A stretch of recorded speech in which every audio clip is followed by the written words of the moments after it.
Et la halachot, Chazak ou Baruch Rabotai. 28 aujourd'hui en hébreu, Koach, la force. Et voilà, il reste que demain, le dernier jour, pour faire encore les Tahanoun, les supplications. Car dès samedi, Bezrat Hashem, quand on va rentrer au Rosh Chodesh Nissan, on a vu que la Torah, elle nous dit Achodesh Hazel Lachem Rosh Chodashim. C'est un des 3 Sefer Torah qui vont sortir ce Shabbat. C'est quoi Achodesh Hazel Lachem Rosh Chodesh? Tout le mois, c'est comme Rosh Chodesh. Ce qui veut dire c'est des journées de joie tous les jours. Pour quelle raison? Regardez comment c'est beau. Avec votre permission, je vais revenir une semaine en arrière dans la paracha des animaux, la semaine dernière chez Mini.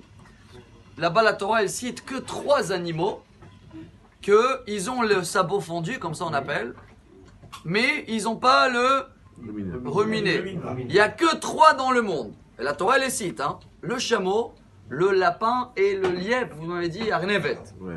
Vous avez remarqué comment la Torah, elle marque? Sur le chameau, elle dit la Gemara, elle dit la Torah, Vet Agamal, je vous lis, hein.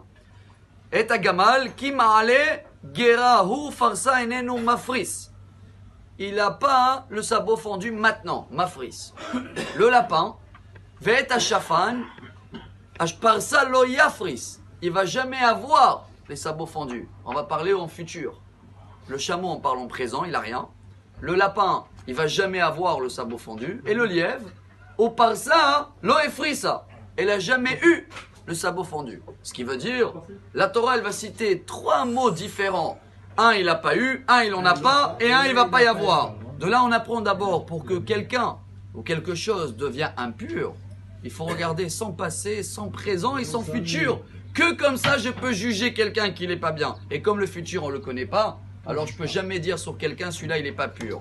Chers amis, quel rapport avec notre mois? Extraordinaire, il nous dit le Yalkut Shimroni, Parashat Bo, que ce mois-ci, c'est un mois que de joie, grâce au passé, futur, présent. Le passé, on est sorti d'Égypte et on a inauguré le tabernacle et on a eu 12 jours de joie parce que chaque jour, il y avait un prince qui a amené son sacrifice. Alors les 12 premiers jours, on a la joie sur notre passé. Le 13e jour, c'est Isro Hag de les 12 jours de fête. Il y a toujours le lendemain d'une fête une journée attachée. 13, on a classé. 14 jusqu'à 22, c'est Pessah. C'est des journées des fêtes dans le présent.